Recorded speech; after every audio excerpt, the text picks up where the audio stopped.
A restaurant serving more than just food, a discriminatory manager, and a vigilant CEO. What started as a simple delivery turned into a bold move that exposed the truth. But how did this kind-hearted CEO manage to call out the issue and spark a much-needed change? Delane's Diner wasn't just any diner. It was part of a chain that stretched across 5 states, with its blue and white logo promising good food, good folks. But this particular Delane's, tucked into the corner of Crestfield County, carried its own reputation. Locals didn't just call it the diner, they called it our Delane's, as if it were the only one that mattered. And in a way, it was. The customers were the same every week. Farmers fresh off the fields, retirees lingering over bottomless coffee, and the occasional trucker passing through. The place was comfortable in its familiarity, like a worn-out pair of jeans. It was the kind of place where things didn't change, and when they did, people noticed. Set off a quiet stretch of Route 46, the Crestfield Delane's had all the charm of a highway rest stop. It's the same plastic booths, the same laminated menus boasting world-famous pancakes and award-winning pie. But while the decor was generic, the people were anything but. This Delane's wasn't just a diner. It was a hub, a place where the county's unspoken rules played out in full view. The kitchen was the heart of it all, and though the grill sizzled and the plates clattered, the real heat came from the tension simmering just below the surface. Cheryl Brown, the senior waitress, ruled the floor with the kind of authority only someone who'd worked at Delane's for many years could. She knew the rhythm of the place and how to keep the regulars happy and the newcomers in line. Table 2 wants a refill. Cheryl barked, thrusting a half-full coffee pot into Amir's hands without even glancing up. She didn't bother to ask if he was busy, because to Cheryl, Amir's time didn't matter. Amir, the newest hire, had been there for just 3 weeks. Soft-spoken, young, and black, he was an easy target for Cheryl's disdain. It wasn't about anything he'd done. It was because he didn't fit the mold. He wasn't like the others who'd worked here before, and Cheryl made sure everyone knew it. Don't make them wait. She snapped as Amir took the pot. You're not here for your own amusement. Get moving. Amir nodded, his jaw tight, but he didn't argue. He'd learned quickly that when Cheryl spoke, you listened, even if you didn't want to. Her words cut sharper than any knife in the kitchen, and he'd grown accustomed to that biting edge. As Amir made his way to table 2, Cheryl turned to Miguel, the dishwasher. Miguel, do you think we should start teaching Amir how to mop floors next, or is that asking too much? Miguel didn't respond. He kept his eyes fixed on the plates he was washing. Cheryl's laughter rang out, but it didn't reach him. He had learned to ignore her a long time ago. The kitchen doors swung open, and in walked Roy, the manager. A thick-set man in his early 50s, Roy had been with the company for nearly a decade. His salt and pepper beard and the permanent frown on his face made him look perpetually tired, like a man who'd been worn down by the weight of things he couldn't change. Roy didn't have the sharpness of a businessman. He wasn't interested in efficiency or customer satisfaction. His concern was keeping everything in line, keeping the old ways in place. Cheryl, Roy said, his voice a low grumble. You're needed out front, now. Cheryl shot him a look but didn't protest. Of course, she said with a clipped smile, her voice dripping with feigned politeness as she turned to leave. She passed Roy with barely a second glance, her shoes clicking on the floor with authority. Roy watched her leave, his eyes narrowing as he turned to Martin, who was flipping burgers. How's it going back here? Roy asked, his tone flat. Fine. Martin answered, not looking up. His voice was low, as always, but there was a quiet defiance to it. Roy nodded, taking the answer at face value. He didn't have time to monitor every aspect of the kitchen, but with Cheryl gone, his eyes shifted to Amir, who was returning with an empty coffee pot. You doing okay, kid? Roy asked, his tone casual, but there was an edge to it. Amir nodded. Yeah, I'm fine. Roy gave him a long look, as if assessing whether Amir belonged here or not. There was something in his gaze that told Amir it wasn't just about the work, it was about whether he fit the image of what Roy expected from his staff. Good. Roy said finally, though the word felt dismissive. Just remember, this place runs on order. The regulars expect things done a certain way. Keep your head down and you'll be fine. Amir didn't say what he was really thinking, that he didn't want to just fit in. He wanted to do his job without being constantly under the microscope, without being treated as something lesser just because of his skin. But Roy's words had already been made clear. This wasn't a place for challenging the status quo. Out in the dining room, Cheryl resumed her rounds, slipping into the role of the perfect waitress with practiced ease. She was friendly to the regulars, her smile wide and her voice smooth, a sharp contrast to how she treated the newer, less familiar faces. For those who didn't belong, like Amir, Cheryl made sure they knew they were on the outside. Though Delane's was part of a chain, this particular location had its own rules and its own culture, one that Cheryl enforced with a tenacity that bordered on obsession. And Roy? He didn't just turn a blind eye to it, he supported it. Because in Crestfield, things didn't change. They didn't have to. For Amir and Miguel, surviving Delane's was a delicate dance of compliance and silence. But there were others, just a few, who didn't play by those rules. One was Karen, a waitress in her mid-30s, who didn't mind speaking up when things went too far. She was often the first to give Amir a nod of solidarity when Cheryl would go too far with her comments. Karen wasn't confrontational, but she made it clear, in her own way, that she didn't agree with the racism that lingered in the air. The rest of the staff, from Cheryl to Roy to most of the regulars, made sure that Delane's remained the place they wanted it to be, just like everything else in Crestfield, stuck in the past. Delane's Diner wasn't just a place for greasy eggs and questionable coffee. It was where the real drama unfolded. The kind of drama that didn't involve shouting or fistfights, but the quiet, sharp kind that you could cut with a knife. And if you didn't belong, you definitely felt it. The town of Crestfield had a way of keeping people in their place, and Delane's was no exception. It wasn't written in the menu, but it might as well have been. Service varies by skin tone. Cheryl, of course, was the queen of that unspoken rule. She'd served the same regulars for years, knew their orders before they even sat down, and greeted them like they were long-lost family members, most of the time. Probably because they were. But if a black customer walked in, the warmth didn't quite reach her eyes. The smile was still there, sure, but it was the kind of smile that barely made it past her lips before she turned to go take someone else's order. If Cheryl was the gatekeeper of acceptable customers, Roy was the bouncer. He ran the back of the house like a private club, not letting just anyone in. He didn't say anything outright, but the way he ran things, well, let's just say he wasn't handing out free memberships to anyone who didn't fit the mold. The rules were clear, even if they were never spoken aloud. The regulars come first, always. Take, for instance, the delivery drivers.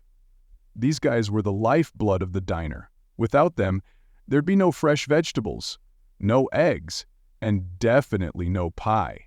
But delivery was a funny thing at Delane's. If the driver was white, they were treated like royalty. Roy would even crack jokes with them, offering them a seat while they unloaded their stock. If they were black, well, they'd get the same service, but later, much later. One afternoon, Andre, a black delivery driver who'd been making his rounds for years, pulled up with crates of tomatoes and grains. Andre was a big guy, muscular, with a thick beard and a smile that could light up the room if only you caught it at the right time. He walked to the back of the diner, his arms full of produce, looking for someone to unload. "Oh, you're early today, Andre." Cheryl said, looking up from her crossword puzzle like he'd just interrupted her in the middle of solving a real problem. She gave him a smile that was too tight to be genuine. "But we've got customers ahead of you. Can you just wait?" Andre blinked at her. Wait. He looked down at the crates, his muscles straining from the weight. I've been doing this for years, Cheryl. I thought we had a system. Well, Cheryl said with a shrug. She slid the coffee pot onto the counter, her smile flashing with a touch of something almost sinister. you can wait, right? I don't want you to rush things. Andre's eyebrows shot up, and if he was anyone else he might have said something, but instead he just sighed. He asked, glancing over at the white driver standing by the back door, waiting with barely a crate in hand. He was always the first to be greeted, always the first to be served. Andre's crates, by contrast, sat in the corner as though they were about to start growing roots. Just for a minute. Cheryl added, her tone sweetening like honey, though the warmth didn't quite reach her eyes. You know how it is, priorities. Right. Andre muttered, dropping his crates a little too hard on the floor. You know, for a minute there, I thought I was going to be a priority. Amir, who'd been listening to the whole exchange from the kitchen, felt the tension tighten in his chest. He wanted to say something, anything, but the reality of working at Delane's had hit him hard. He wasn't in a position to rock the boat. He wasn't like Andre. He was just a kid trying to keep his head down and his job secure. Instead, Amir turned away from the scene, moving quickly to deliver a coffee to a nearby table, but not before he caught a glance from Roy, who was watching the whole thing unfold like a dog at a bone. He didn't say anything, of course, but the unspoken message was clear. Don't make waves, kid. Back in the dining room, things were running smoothly, as they always did when the regulars were around. They were the ones who kept the diner ticking like a well-oiled machine, and they were the ones who got all the perks, the best tables, the biggest portions, and the warmest hellos. But when a black family entered the diner one afternoon, it felt as though the entire room collectively held its breath. Conversations dimmed, and the faint clatter of dishes seemed louder in the sudden quiet. Cheryl greeted them with her usual smile, but there was a subtle shift, something colder, less genuine. Her smile faltered, not quite reaching her eyes, and she hesitated a moment too long before leading them to a table in the far corner. It wasn't the best spot in the diner, tucked near the swinging door to the kitchen, but she didn't offer an alternative. Amir observed from his station behind the counter, his sharp eyes tracking every interaction. He noticed the subtle shift in Cheryl's tone and the stiff politeness in her posture. The woman in the group offered a polite smile, but the air was thick with discomfort, an unspoken tension that seemed to ripple through the regulars. Cheryl went through the motions, jotting down their order, placing water glasses on the table, but something was off. The gestures felt mechanical, devoid of warmth. The family noticed too. Their quiet glances at one another betrayed their unease. It was clear they weren't receiving the same welcome as everyone else. Cheryl, Amir said hesitantly, approaching the counter. are they okay? Sitting there? I mean, the booth by the window is free. Cheryl shot him a quick look, her eyes narrowing.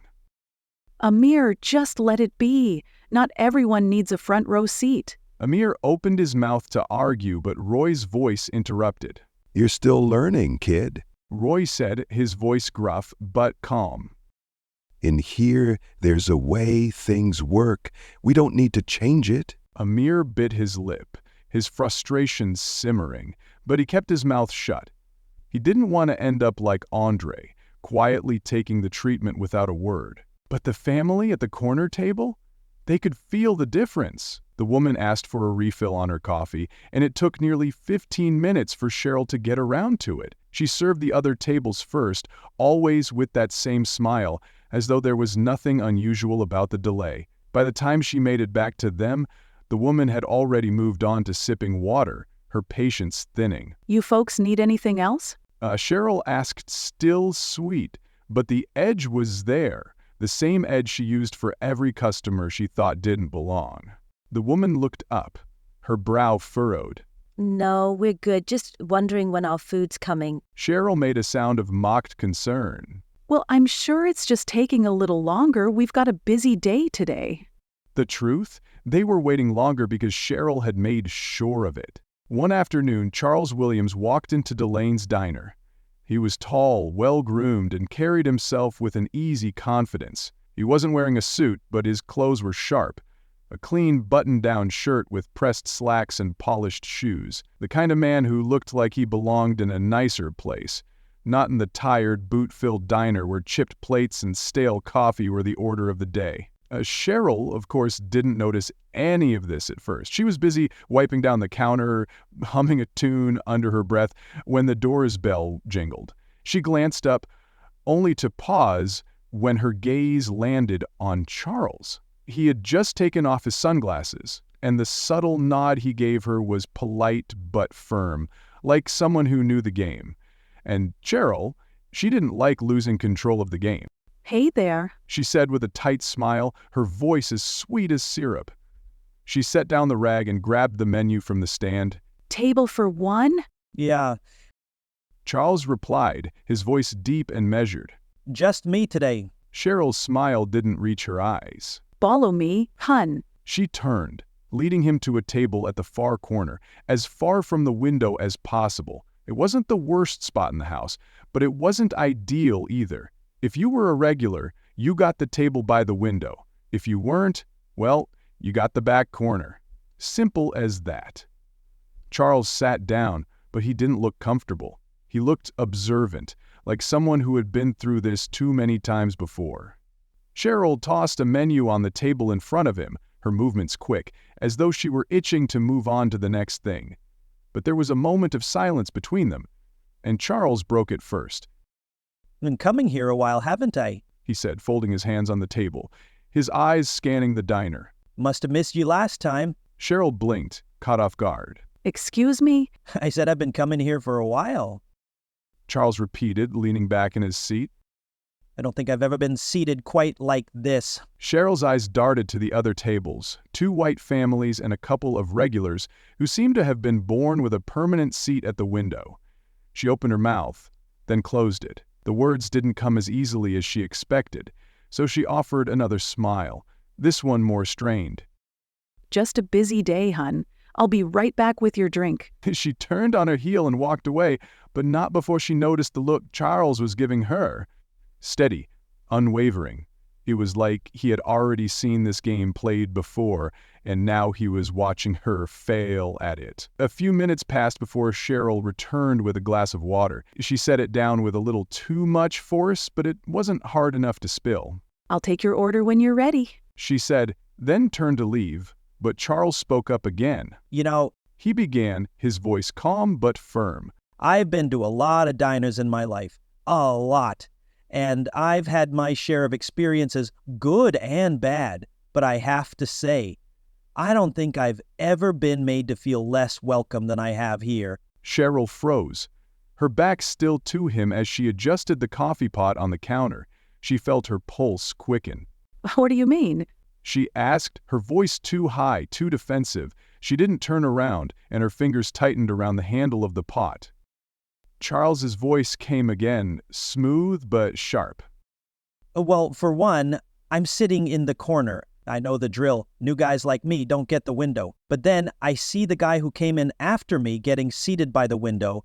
The white guy, he gets served first too. So, yeah, I'm starting to wonder if it's something else. Cheryl felt a cold sweat creep up the back of her neck.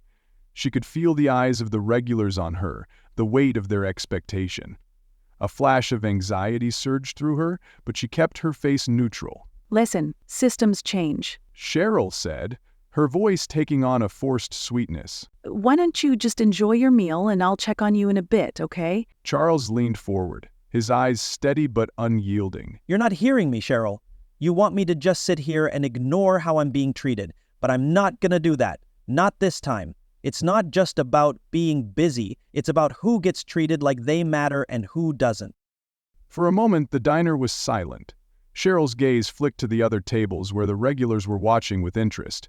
She could feel the weight of their judgment, their expectations hanging in the air like smoke. Cheryl could practically hear Roy back in the kitchen muttering to himself about how she was letting this go on too long, and it made her skin itch. I'll be right back. Cheryl said through clenched teeth, before turning quickly to escape the conversation. But as she walked away, She couldn't shake the feeling that something had shifted. The words Charles had said lingered in her mind, and even though she didn't want to admit it, a part of her knew he was right. For the first time, she wasn't sure where the line between doing her job and doing what was comfortable really was. The regulars at the window, suddenly very quiet, exchanged glances. Cheryl could practically hear their thoughts. "What's going on? This isn't how we do things." And just as she rounded the corner, Roy poked his head out of the kitchen. Is that guy complaining about the coffee again? I swear, every time we get someone who knows what they're talking about, they're all picky. Cheryl forced a smile and shook her head. No, just asking for a better table. Roy, clueless as usual, chuckled. Well, tell him this isn't the Ritz. And Cheryl, just for a second, wished she could feel as sure as Roy did. Cheryl couldn't stop glancing at Charles. There was something off about him, something that didn't sit right. He wasn't just a regular diner customer. He had this air about him, calm, confident, like he owned the place. Cheryl couldn't put her finger on it, but it made her uneasy. She wiped the counter again, distracted. The regulars at the window started talking in hushed tones, their eyes glued to him. Cheryl caught snippets of their conversation. Who does he think he is? One woman murmured. I don't know, but he's got a look about him, like he owns the place. Another replied. Cheryl's stomach sank. Maybe he was someone important, a corporate spy perhaps? Someone sent to check on how the diner was running? She hadn't even asked for his name, and now she was wondering if she should have been paying more attention. Just then, a delivery man walked in, holding a large stack of cardboard boxes in his arms. He was black, dressed in a Delane's diner jacket, but with his cap pulled low, his face barely visible. He made his way to the counter, trying to get someone's attention. Hey, Roy. The delivery man called out, his voice firm but not loud. Got your shipment here. Roy didn't look up. This delivery man had been here a couple of times before, but no one seemed to care. This time, as usual, Roy was too focused on something else, letting the delivery man stand there, waiting. The tension in the air grew as the man stood there for a moment longer. He cleared his throat and shifted his weight, trying again. Sir, you need to take these boxes, right here, or at least have someone attend to them. The delivery man repeated. Roy grunted, then glanced up at him briefly, still not moving. Yeah, leave it on the counter. We'll get to it. But just as the man stood there, another delivery man walked in. This one was white, dressed similarly in the same Delane's diner jacket, but his delivery was smaller, just a few boxes. Roy snapped to attention immediately. "Oh, hey, it's you," Roy said, his voice suddenly full of cheer as he rushed over to the white delivery man. Good to see you, man. You need a hand with that? The white delivery man smiled, clearly enjoying the attention. "Yeah, it's all yours." Roy took the boxes quickly, completely ignoring the black delivery man, who was still standing there awkwardly with his delivery. Looking from a distance, Amir's heart sank. He'd seen this before, the preferential treatment, the way some customers and staff were treated differently because of their skin color. But he had never seen it so blatantly in front of his face. The black delivery man, still holding his boxes, cleared his throat again, louder this time. I've been hearing a lot about how things go here, he said, his voice calm but firm. And I've seen it for myself. Roy paused for a moment, his brow furrowing in confusion. What do you mean? I mean, the delivery man continued, his voice now colder. That I've heard how you treat people who look like me, how we get treated differently from others. And I'm seeing it firsthand. Cheryl's eyes widened. She hadn't expected him to speak up like this. But there was something in his voice now. Something powerful. Roy, however, just shrugged. Look, I don't know what you're talking about. Roy muttered, his face twisting in irritation. I'm just doing my job. Yeah, well, the delivery man said, his tone sharp. That's the problem. You've been doing it the wrong way. Cheryl glanced around the diner, watching as a few regulars by the window exchanged looks. The tension in the air was palpable, and it felt like the entire diner had gone quiet. Just as the delivery man was about to say more, a movement across the dining hall caught everyone's attention. It was Charles, the same man who had been sitting quietly in the corner all along, observing everything. He stood up and made his way over to the counter where the scene was unfolding. He didn't say anything, just watched quietly from the side. Is everything okay? Cheryl asked hesitantly, still trying to piece together what was happening. The delivery man, who had been standing there in silence until now, took a deep breath and then revealed what everyone had been too distracted to notice. I'm Devin, CEO of Delane's Diner. Cheryl's jaw dropped. Roy froze, a look of shock spreading across his face. The realization hit them both like a ton of bricks. The delivery man, one of the ones they had been treating poorly, was the CEO himself. Gerald glanced at Charles, who was now leaning against the counter, a small but knowing smile on his face. Charles seemed to be watching the whole scene unfold with quiet satisfaction, as if he knew exactly what was coming. Devin, the CEO, looked at Roy and Cheryl, his expression no longer tense but stern. This isn't my first visit, Devin said, his tone sharp. I've heard plenty about how things run around here, so I decided to see it with my own eyes. And let me tell you, I'm utterly disappointing. Enough is enough. Roy's face had gone pale. He shifted uncomfortably on his feet, suddenly unsure of what to say. Cheryl, on the other hand, had gone silent, a feeling of guilt gnawing at her. You can't treat people like this, Devin said, his voice controlled, but there was a fire in it now. Not only are you disrespecting people who work for you, but you're also disrespecting the very customers you're supposed to serve, and I won't stand for it. Cheryl swallowed hard. She had known for a while that things weren't right here, but hearing it from the CEO himself felt like a punch in the gut. Devin turned his attention back to Roy and Cheryl. You've both been complicit in this, and today I'm going to fix it. Effective immediately. You're both done. You'll need to leave. The room was silent, except for the soft buzz of the lights above. The regulars by the window exchanged glances, but said nothing. Devin's eyes swept over them, his authority undeniable. Don't bother packing your things. I'll have security handle that, he said, his voice final. Roy opened his mouth to argue, but he didn't get the chance. He knew there was no point. Devin stepped back, looking at the staff and the remaining customers. The culture here's going to change. I'm putting in a new manager. Karen, come on up. Karen, who had been quietly watching in the back, stepped forward, her face calm and collected. She gave a nod to Devin and then turned to the rest of the staff. Let me be clear. Karen said, her voice firm. If you can't treat people with respect, if you can't do your job with integrity, you won't be here. We're here to serve everyone, every customer, no exceptions.